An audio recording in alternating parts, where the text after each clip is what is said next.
నమస్కారం, మా తెలంగాణ న్యూస్ కి స్వాగతం. హెడ్లైన్ చూద్దాం.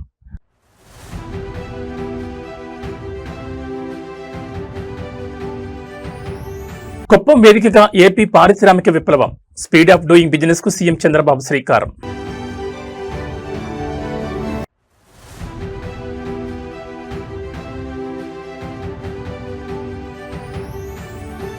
ఏపీ అథ్లెట్లకు మంత్రి లోకేష్ స్పెషల్ డిన్నర్, క్రీడాకారుల్లో సరికొత్త ఉత్సాహం.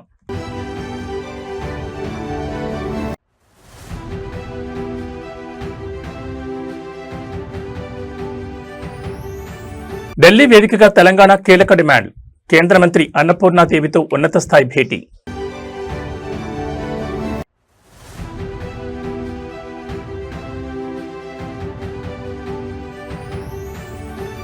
యాభైవ పడిలోకి కేటీఆర్, పుట్టినరోజు వేళ సరికొత్త సేవా శకానికి శ్రీకారం. ఇక డీటెయిల్స్ చూస్తే ఆంధ్రప్రదేశ్ పారిశ్రామిక ముఖ చిత్రాన్ని మార్చే సరికొత్త శకానికి ముఖ్యమంత్రి చంద్రబాబు నాయుడు తన సొంత నియోజకవర్గం కుప్పం వేదికగా శ్రీకారం చుట్టారు. ఈజ్ ఆఫ్ డూయింగ్ బిజినెస్ కాలం ముగిసిందని, ఇకపై ఏపీ అంటే స్పీడ్ ఆఫ్ డూయింగ్ బిజినెస్ అని సరికొత్త నినాదాన్ని వినిపించారు. కుప్పం కేవలం ఒక నియోజకవర్గం కాదు, అది నా గుండె చెప్పడు, నా ఒక ఎమోషన్ అంటూ భావోద్వేగానికి గురైన చంద్రబాబు కుప్పాన్ని దేశంలోని అత్యుత్తమ ఆదర్శ నియోజకవర్గంగా తీర్చిదిద్దేందుకు స్వర్ణ కుప్పం విజన్ 2029ని లాంచ్ చేశారు. గుడిపల్లి మండలం పొగురుపల్లిలో జరిగిన స్వర్ణ కుప్పం పెట్టుబడుల వేదిక బహిరంగ సభలో ముఖ్యమంత్రి ఏకంగా 9,322 కోట్ల విలువైన 27 పరిశ్రమలకు శంకుస్థాపనలు మరియు ప్రారంభోత్సవాలు చేశారు. ఈ ప్రాజెక్టుల ద్వారా కుప్పం నియోజకవర్గంలోని దాదాపు 39,000 మంది యువతకు నేరుగా ఉద్యోగ అవకాశాలు రాబోతున్నాయి. దేశంలోనే తొలి బ్యాటరీ అనోడ్ మెటీరియల్ ప్లాంట్ ను అధా గ్రూప్ 2,081 కోట్లతో ఇక్కడే ఏర్పాటు చేస్తుండడం విశేషం.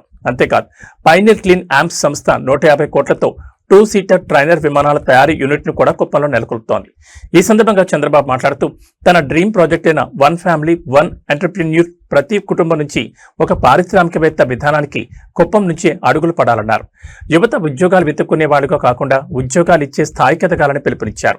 200 కోట్లతో ఏర్పాటు చేసిన ఏబిఐఎస్ ప్రోటీన్స్ చికెన్ ప్రాసెసింగ్ యూనిట్ ద్వారా స్థానిక పౌల్ట్రీ రైతులకు భారీ లబ్ధి చేకూరుతుందని, 44 ఎకరాల్లో విస్తరించిన ఎంఎస్ఎంఈ పార్కు ద్వారా చిన్న పరిశ్రమలకు స్టార్టప్స్ కు అద్భుతమైన వేదిక లభిస్తుందని సీఎం స్పష్టం చేశారు. ఈ రోజు మా యువత ఇక్కడ ఉన్నారు, వాళ్ళకు ఒకటే విజ్ఞప్తి చేస్తున్నా.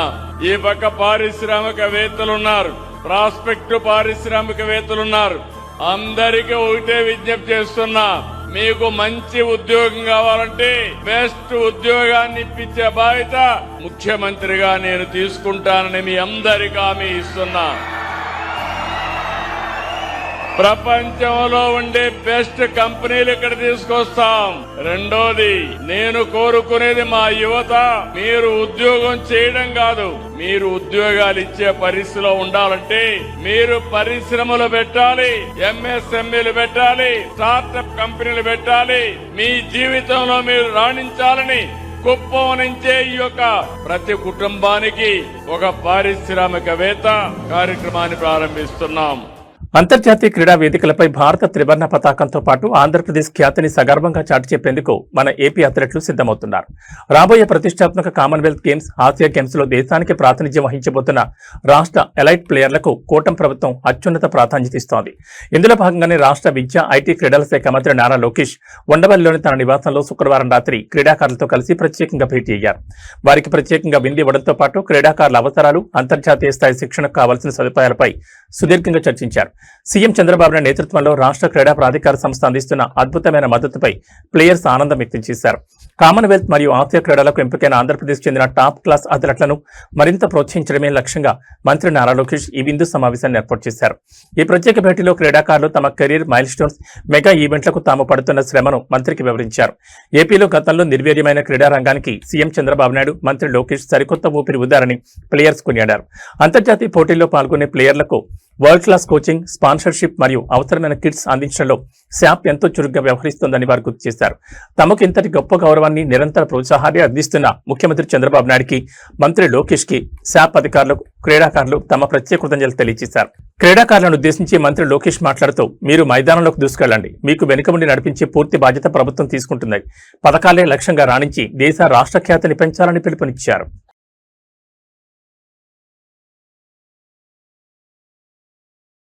కేంద్ర రాష్ట్ర ప్రభుత్వాల భాగస్వామ్యంతో నడిచే మహిళా శిశు సంక్షేమ పథకాలకు సంబంధించి తెలంగాణ ప్రభుత్వం ఢిల్లీ వేదికగా అత్యంత కీలకమైన డిమాండ్లను కేంద్రం ముందుంచింది.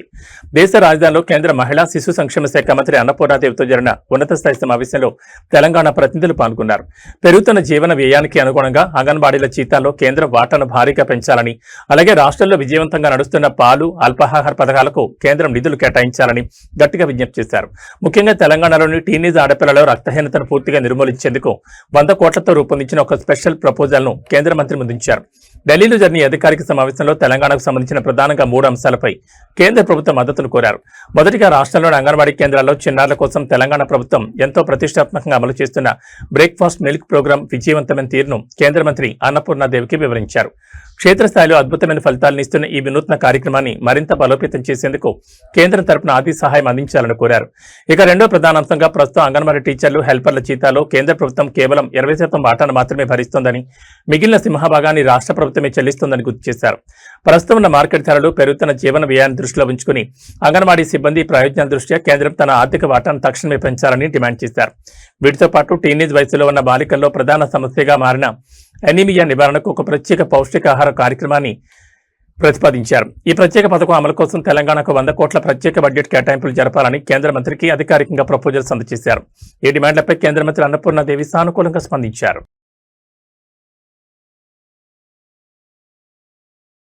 రాజకీయాల్లో నిత్యం బిజీగా ఉంటూ ప్రజా సమస్యలపై గళమెత్తే బీఆర్ఎస్ వర్కింగ్ ప్రెసిడెంట్ కేటీఆర్ తన వ్యక్తిగత జీవితంలో ఒక అద్భుతమైన మైలుస్టోన్ మరింత అర్థవంతంగా మార్చుకున్నారు.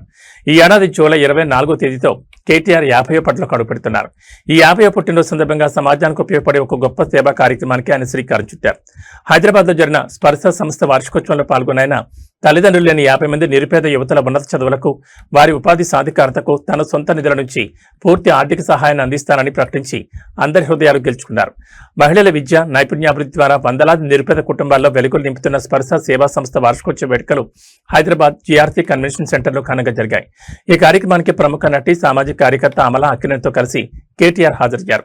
ఈ సందర్భంగా కేటీఆర్ మాట్లాడుతూ బాధ్యతాయుతమైన పౌరుడిగా సమాజంలో అవసరాల్లో ఉన్న వారిని ఆదుకోవడం మన అందరి కనీస ధర్మమన్నారు. అందుకే ఈ ఏడాది నుంచి తల్లిదండ్రులు లేని 50 మంది యువతుల విద్య, భవిష్యత్ బాధ్యతను తాను పూర్తిగా స్వీకరిస్తున్నట్లు ప్రకటించారు.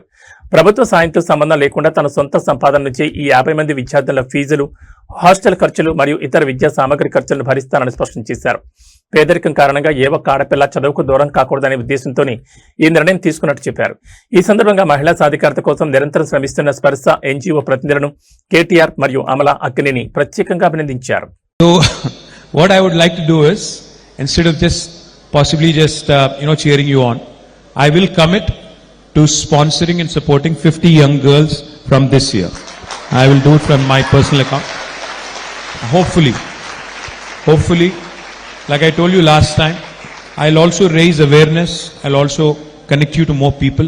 I'll probably also help you connect to other, good donors who would come forward, who would also fund you. And I'm hoping that, I'm only doing this with one intent. My daughter is 17. She goes to college this year. And I can imagine if she didn't have a father, if she didn't have a parent, if she had an upward battle, what could have happened to her? I think, there's no point in living as a human being if you don't have that empathy, if you don't have that sense of despair when you see somebody who is underprivileged, sense of frustration when you can't help somebody who is in need. Today, I think whoever is upstairs has been very kind to me, has given me a lot, and whatever little I can give back to the society in the form of supporting these wonderful initiatives. Global manufacturing hub గా భారత్ నిలిపే దిశగా కేంద్ర ప్రభుత్వం మరో భారీ అడుగు వేసింది. దేశ ఆర్థిక, పారిశ్రామిక రంగాల రూపురేఖలను మార్చేలా శనివారం ఒకే రోజు 1,00,000 కోట్లకు పైగా నిధులతో కూడిన మెగా ప్రాజెక్టులకు ప్రధానమంత్రి నరేంద్ర మోడీ స్వయంగా శ్రీకారం చుట్టారు. రాజస్థాన్, గుజరాత్ రాష్ట్రాల్లో సుదీర్ఘంగా సాగిన ఈ పర్యటనలో విమానయానం, మెట్రో రవాణా, గ్రీన్ ఎనర్జీ, పెట్రోకెమికల్స్ తో పాటు ఎంతో కాలంగా దేశం ఎదురుచూస్తున్న సెమీ కండక్టర్ చిప్ తయారీ రంగానికి మోదీ బూస్టింగ్ ఇచ్చారు. ప్రధాని నరేంద్ర మోడీ తన పర్యటన రాజస్థాన్లోని జోధ్పూర్ లో ప్రారంభించారు. అక్కడ 480 కోట్లతో ఏటా 20 లక్షల మంది ప్రయాణికులను హ్యాండిల్ చేసే సామర్థ్యంతో రాజస్థాన్ రాయల్ హెరిటేజ్ శైలిలో నిర్మించిన సరికొత్త ఎయిర్పోర్ట్ టెర్మినల్ ను ప్రారంభించారు. ఇదే వేదికపై నుంచి దేశవ్యాప్తంగా విమానయాన రంగాన్ని మరింత బలోపేతం చేసేందుకు 28,840 కోట్ల అంచనా వ్యయంతో మోడిఫైడ్ ఉడాన్ పథకానికి గ్రీన్ సిగ్నల్ ఇచ్చారు. అనంతరం బాలోత్రాలోని పచ్పదలకు చేరుకున్న ప్రధాని హిందుస్థాన్ పెట్రోలియం మరియు రాజస్థాన్ ప్రభుత్వం సంయుక్తంగా 79,450 కోట్లతో నిర్మించిన దేశంలోని మొట్టమొదటి greenfield integrated refinery come petrochemical complex ను జాతికి అంకితం చేశారు. అలాగే 13,000 కోట్ల జైపూర్ మెట్రో ఫేజ్ 2 ప్రాజెక్టుకు శంకుస్థాపన చేయడంతో పాటు బికనీర్లో నిర్మించిన 1300 మెగావాట్ల సోలార్ పవర్ ప్లాంట్ ను ప్రారంభించారు. ఇక పర్యటన ముగింపులో గుజరాత్లోని సనంద్కు చేరుకున్న PM Modi India semiconductor machine కింద 7,500 కోట్లతో టాటా మరియు సిజీ సెమీ సంయుక్తంగా నిర్మించిన అత్యాధునిక ఓఎస్ఏటీ సెమీ కండక్టర్ ప్లాంట్ను లాంచ్ చేశారు. ఆటోమొబైల్, 5G, కృత్రిమ మేధస్సు, AI రంగాలకు అవసరమైన చిప్లను ఈ ప్లాంట్ దేశీయంగానే అందించబోతోంది. ఆంధ్రప్రదేశ్లో అధికారంలో ఉన్న కూటమి ప్రభుత్వానికి ఇప్పుడు సొంత పార్టీల అంతర్గత విభేదాలు పెద్ద తలనొప్పిగా మారుతున్నాయి. వైఎస్ఆర్ కడప జిల్లా బద్వేల్ నియోజకవర్గ తెలుగుదేశం పార్టీలో వర్గపోరు ఒక్కసారిగా బట్టబయలింది. నియోజకవర్గంలో రితీష్ రెడ్డి, సూర్యనారాయణ రెడ్డి వర్గాల మధ్య చాన్నాళ్లుగా సాగుతున్న ఆధిపత్య పోరును శాంతింపజేసేందుకు వెళ్లిన రాష్ట్ర మంత్రి సవితకు తీవ్ర చేదు అనుభవం ఎదురైంది. మంత్రి ముందే ఇరు వర్గాల నాయకులు, కార్యకర్తలు ఒకరిపై ఒకరు రెచ్చిపోతూ తమ నాయకుడికి ఇన్ఛార్జ్ పదవి ఇవ్వాలంటూ భారీ ఎత్తున నినాదాలు చేశారు. దీంతో సమన్వయ కమిటీ సమావేశం కాస్త తీవ్ర రసాభాత్గా మారింది. బద్వేల్ నియోజకవర్గంలో టీడీపీ బలాన్ని పెంచేందుకు పార్టీ అధిష్టానం కొన్ని కీలక మార్పులకు శ్రీకారం చుట్టింది. ఇందులో భాగంగా గతంలో చురుగ్గా ఉన్న రితీష్ రెడ్డిని కొంతకాలంగా పక్కన పెడుతూ సూర్యనారాయణ రెడ్డికి నియోజకవర్గ పూర్తి బాధ్యతలను అప్పగించేందుకు అధిష్టానం ముమ్మర ప్రయత్నాలు చేస్తోంది. ఈ పరిణామాలపై రితీష్ రెడ్డి వర్గం తీవ్ర అసంతృప్తితో రగిలిపోతోంది. ఈ క్రమంలోని ఇరు వర్గాల మధ్య సయోధ్య కుదిర్చేందుకు మంత్రి సబిత నేతృత్వంలో బద్వేల్లో ప్రత్యేక సమావేశం ఏర్పాటు చేశారు. అయితే సమావేశం ప్రారంభం కాగానే ఇరు వర్గాల కార్యకర్తలు ఒక్కసారిగా రెచ్చిపోయారు. మా నాయకుడికి ఇన్ఛార్జ్ పదవి ఇవ్వాలి, లేదంటే ఊరుకునేది లేదంటూ మంత్రి ముందే పోటాపోటీగా నినాదాలు చేస్తూ రచ్చలేపారు. ఎంత సర్ది చెప్పినా కేడర్ వినకపోవడంతో మంత్రి సరిత తీవ్ర ఆగ్రహం వ్యక్తం చేశారు. నేను కూడా రాయలసీమ బిడ్డనే, నా ముందే ఇలాంటి పనులు చేస్తే సాగవు, మీరు ఇలాగే ప్రవర్తిస్తే ఇక్కడున్న ప్రతి విషయాన్ని నేరుగా ముఖ్యమంత్రి చంద్రబాబు నాయుడు దృష్టికి తీసుకెళ్తానంటూ గట్టిగా వార్నింగ్ ఇచ్చారు. అయినప్పటికీ ఇరు వర్గాలు ఏమాత్రం తగ్గకుండా నినాదాలు కొనసాగించడంతో సమావేశం పూర్తిగా గందరగోళంగా ముగిసింది.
బద్వేల్ తెలుగుదేశం పార్టీలో అంతర్గత విభేదాలు చివరికి నడి రోడ్డుపై హింసాత్మక ఘర్షణకు దారితీశాయి.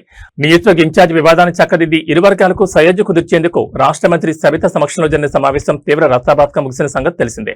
అయితే కథ అక్కడితో ముగిసిపోలేదు. మంత్రి సవిత ఇక్కడి నుండి వెళ్లిన వెంటనే రితీష్ రెడ్డి, సూర్యనారాయణ రెడ్డి వర్గీయులు ఒక్కసారిగా నడి రోడ్డుపై బాహాబాహి దిగారు. ఇరు వర్గాలు కర్రలు, రాళ్లతో పరస్పరం దాడులు చేసుకోవడంతో బద్వేల్ పట్టణం ఒక్కసారిగా రణరంగంగా మారింది. ఈ దాడిలో ఇన్ఛార్జ్ రితీష్ రెడ్డి అనుచరుల కారు అద్దాలను ప్రత్యర్థి వర్గం పూర్తిగా ధ్వంసం చేసింది. బద్వేల్ నియోజకవర్గ టీడీపీ ఇన్ఛార్జ్ బాధ్యతల విషయంలో నేపథ్యంలో రితీష్ రెడ్డిని పక్కన పెట్టి సూర్యనారాయణ రెడ్డికి పూర్తి పగ్గాలు అప్పగించేందుకు అధిష్టానం చేస్తున్న ప్రయత్నాలు ఈ ఘర్షణకు కారణమయ్యాయి.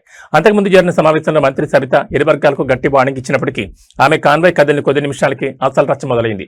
ఇన్ఛార్జ్ పదవి మాదంటే మాదంటూ వాగ్వాదానికి దిగిన ఇరు వర్గాల కార్యకర్తలు పరస్పర నినాదాలతో మొదలుపెట్టి చివరికి భౌతిక దాడులు దిగారు. ఈ క్రమంలోనే ఆగ్రహంతో ఊగిపోయిన సూర్యనారాయణ రెడ్డి వర్గీయులు ప్రస్తుత ఇన్ఛార్జ్ రితీష్ రెడ్డి అనుచరులకు సంబంధించిన కారుపై దాడి చేసి రాళ్లతో కారు అద్దాలను పూర్తిగా ధ్వంసం చేశారు. పట్టణంలో ఇరు వర్గాల వారు భారీగా గుమికూడడంతో సామాన్య ప్రజలు భయభ్రాంతులు గురయ్యారు. సమాచారం అందుకున్న వెంటనే స్థానిక పోలీసులు భారీగా రంగంలోకి దిగి లాఠీచార్జ్ చేసి ఇరు వర్గాలను చెల్లాచెదురు చేశారు. ప్రస్తుతం బద్వేల్లో అదనపు బలగాలను మోహరించి పరిస్థితిని అదుపులోకి తెచ్చే ప్రయత్నం చేస్తున్నారు.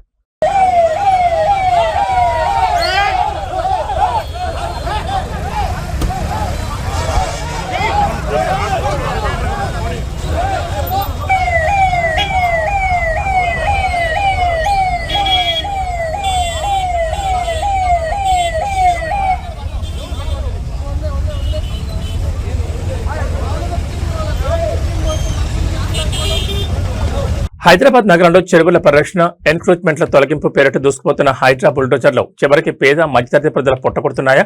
లంబాడీలు, బడా వ్యాపారుల అక్రమ కట్టడాలను ముట్టుకోని అధికారులు వీధి వ్యాపారులపైనే తమ ప్రతాపం చూపిస్తున్నారా?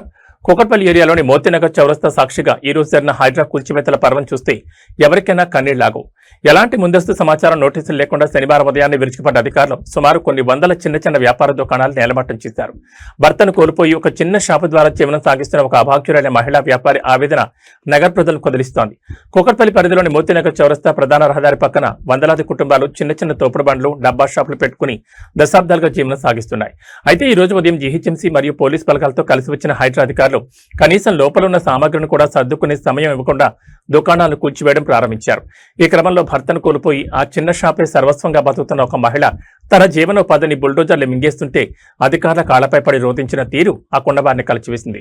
లక్షల కోట్ల విలువైన ప్రభుత్వ చెరువు భూములను ఆక్రమిస్తున్న పెద్ద పెద్ద అక్రమార్కుల జోలికి వెళ్లడానికి భయపడే హైడ్రా అధికారులు కేవలం పొట్టకొట్టు కోసం రోజువారీ వ్యాపారాలు చేసుకునే మాలాంటి నిరపాక్యుల మీద కక్ష సాధింపు చర్యలకు దిగుతున్నారని బాధితులు తీవ్ర ఆవేదన వ్యక్తం చేశారు. కనీసం ప్రత్యామ్నాయం చూపించకుండా ఇలా రోడ్డున పడేస్తే తమ పిల్లలతో కలిసి ఎక్కడికి వెళ్లాలని, తాము ఎలా బతకాలని బాధితులు ప్రభుత్వాన్ని కన్నీళ్లతో నిలదీస్తున్నారు.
मेरा बच्चा खाना छीन लिया, मेरा हस्बैंड नहीं है, मैं कैसे जीना बोलो तुम लोग।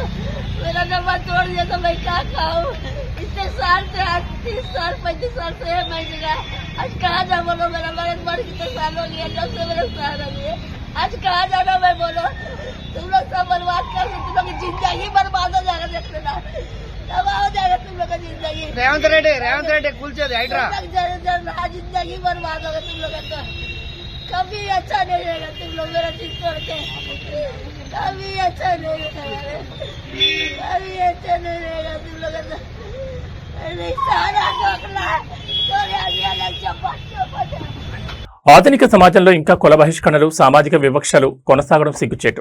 నిజామాబాద్ జిల్లా ఇందలవాయి మండలం గన్నారం గ్రామంలో దళిత సామాజిక వర్గానికి చెందిన మాదిగ కులస్తులపై స్థానిక వీడీసీ కమిటీ అనాగరికంగా గ్రామ బహిష్కరణ వేటు వేయడం ఇప్పుడు జిల్లా వ్యాప్తంగా తీవ్ర సంచలనంగా మారింది. తమను సామాజికంగా ఒంటరిని చేసి అడుగడుగునా వివక్షకు గురి చేస్తున్నారంటూ ఆగ్రహించిన బాధితులు ఈ రోజు ఇందలవాయి మండల రెవెన్యూ కార్యాలయాన్ని ముట్టడించారు. ఎంఆర్ఓ డౌన్ డౌన్ అంటూ కార్యాలయం ముందు బైఠాయించి భారీ ఎత్తున నినాదాలు చేశారు. ఇందలవాయి మండలం గన్నారం గ్రామంలోని విలేజ్ డెవలప్మెంట్ కమిటీ సభ్యులు కొంతకాలంగా ఏకపక్ష నిర్ణయాలతో సామాన్యులను ఇబ్బందులు గురి చేస్తున్నారనే విమర్శలున్నాయి. ఈ క్రమంలోని గ్రామానికి చెందిన మాదిగ కులస్తులను లక్ష్యంగా చేసుకుని వారిని అనాగరికంగా గ్రామ బహిష్కరణ చేస్తున్నట్లు కమిటీ సభ్యులు హుకుం జారీ చేశారు. అంతటితో ఆగకుండా బాధితులను అత్యంత దారుణంగా అసభ్య పదజాలంతో దూషిస్తూ సామాజికంగా వేధింపులకు గురి చేశారు. ఈ వివక్షను సహించని బాధిత కుటుంబాలు, దళిత సంఘాల మద్దతుతో ఇందలబాయి ఎంఆర్ఓ కార్యాలయం వద్దకు భారీ ర్యాలీగా చేరుకున్నారు. కార్యాలయ ముఖద్వారం వద్ద బైఠాయించి రెవెన్యూ యంత్రాంగం మరియు ఎంఆర్ఓ తీరుకు వ్యతిరేకంగా ఎంఆర్ఓ డౌన్ డౌన్ అంటూ ఆకాశమంతా నినాదాలతో హోరెత్తించారు. తమకు గ్రామంలో రక్షణ కల్పించాలని, రాజ్యాంగ విరుద్ధంగా వ్యవహరిస్తున్న వీడీసీ కమిటీ సభ్యులపై కఠినమైన చట్టపరమైన చర్యలు తీసుకునే వరకు కదిలేదు లేదని బాధితులు భీష్మించి కూర్చున్నారు.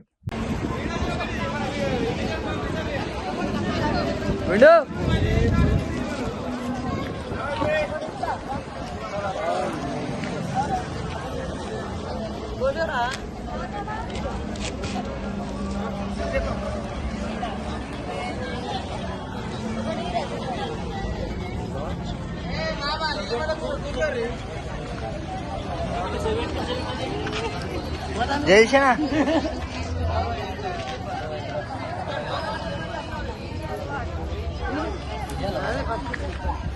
సప్తసాగర దాచే ఎల్లు సినిమాతో తెలుగు, కన్నడ ప్రేక్షకులకు అమాయకపు చూపులతో అద్భుతమైన నటనతో దగ్గరైన బ్యూటీ రుక్మిణి వసంత్.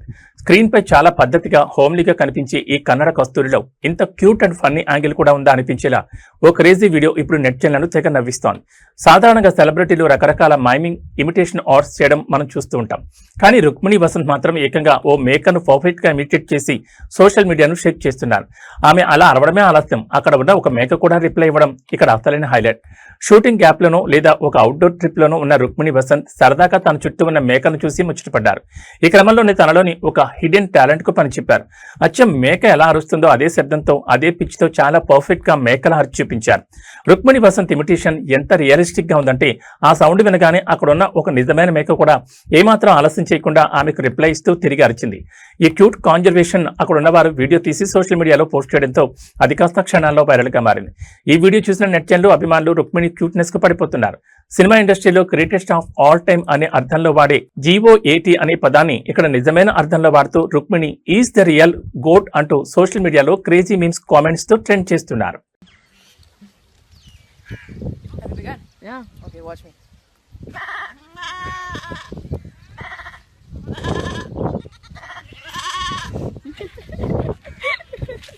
గత 2 రోజులుగా వరుసగా భారీ పెరుగుతూ కొనుగోలుదారుల కుండెల్లో రైలు పరిగెత్తించిన బంగారం ధరలు ఇవాళ పసిడి ప్రియులకు స్వల్ప ఉపశమనాన్నిచ్చాయి. హైదరాబాద్ బులియన్ మార్కెట్లో వరుసగా పరుకు బ్రేక్ వేస్తూ ఇవాళ గోల్డ్ రేట్లు స్వల్పంగా తగ్గుముఖం పట్టాయి. అంతర్జాతీయంగా డాలర్ ఇండెక్స్ ఒడిదుడుకులు, మార్కెట్ లాభాల స్వీకరణ నేపథ్యంలో 24 క్యారెట్ల మేలిమి బంగారం మరియు 22 క్యారెట్ల ఆభరణాల బంగారం ధరల్లో మార్పులు చోటు చేసుకున్నాయి. అయితే వెండి మాత్రం ఏమాత్రం తగ్గకుండా కిలో 2,60,000 రూపాయల గరిష్ట స్థాయి వద్దే కొనసాగుతోంది. హైదరాబాద్ బులియన్ మార్కెట్లో ఇవాళ 24 క్యారెట్లకు చెందిన 10 గ్రాముల మేలిమి బంగారం ధర 270 రూపాయల మేర తగ్గింది.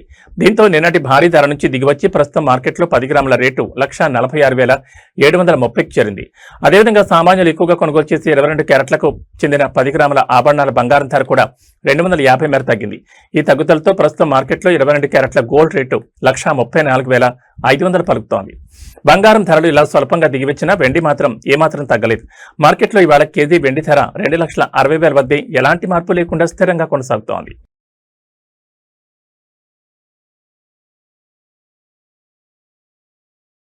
రెండు తెలుగు రాష్ట్రాల ప్రజలకు వాతావరణ శాఖ హెచ్చరిక జారీ చేసింది. ఎండలతో అల్లాడుతున్న వాతావరణం ఒక్కసారిగా మారబోతోంది. బంగాళాఖాతంలో ఏర్పడిన అల్పపీడనం రానున్న 2 రోజుల్లో మరింత బలపడి తీవ్ర అల్పపీడనంగా మారనుందని IMD స్పష్టం చేసింది. దీని ప్రభావంతో ఇటు ఆంధ్రప్రదేశ్లోని ఉత్తర కోస్తా ప్రాంతాలు, అటు తెలంగాణలోని ఉమ్మడి ఉత్తర జిల్లాలు వానగుప్పెట్లోకి వెళ్లనున్నాయి. ఈ రోజు నుంచే కరడుగట్టిన మేఘాలు కమ్ముకుని పలు జిల్లాల్లో జలప్రళయం సృష్టించే అవకాశాలున్నాయని అధికారులు అంచనా వేస్తున్నారు. వాతావరణ శాఖ తాజా బులెటిన్ ప్రకారం బంగాళాఖాతంలో కదులుతున్న ఈ అల్పపీడన వ్యవస్థ వల్ల ఈ రోజు నుంచి ఆంధ్రప్రదేశ్లోని ఉత్తర కోస్తా జిల్లాలో ఎడతెరిపి లేకుండా భారీ వర్షాలు కురిసే ఆస్కారం ఉంది. ముఖ్యంగా విశాఖపట్నం, విజయనగరం, శ్రీకాకుళం, ఉభయ గోదావరి జిల్లాల యంత్రాంగాన్ని అప్రమత్తం చేశారు. అదే సమయంలో దక్షిణ కోస్తాంధ్రతో పాటు రాయలసీమ వ్యాప్తంగా అక్కడక్కడ చెదురుమదురుగా ఓ మోస్తరు వర్షాలు పడే అవకాశం ఉంది. ఇక తెలంగాణ విషయానికి వస్తే హైదరాబాద్ వాతావరణ కేంద్రం ఉత్తర తెలంగాణకు హై అలర్ట్ జారీ చేసింది. ముఖ్యంగా ఉమ్మడి ఆదిలాబాద్, నిజామాబాద్, జగిత్యాల, పెద్దపల్లి జిల్లాల్లో భారీ నుంచి అతి భారీ వర్షాలు కురిసే అవకాశం ఉందని శాస్త్రవేత్తలు స్పష్టం చేశారు. కొన్ని లోతట్టు ప్రాంతాలు జలమయమయ్యే ప్రమాదం ఉందని, వాగులు వంకలు పొంగిపొర్లు ఛాన్స్ ఉందని హెచ్చరించారు. వర్షాలతో పాటు గంటకు 40 నుంచి 50 కిలోమీటర్ల వేగంతో ఈదురుగాలులు వీస్తాయని పిడుగులు పడే ప్రమాదం కూడా ఉన్నందున రైతులు, గ్రామీణ ప్రజలు చెట్ల కింద, బలహీనమైన గోడల కింద ఆశ్రయం పొందొద్దని సూచించారు.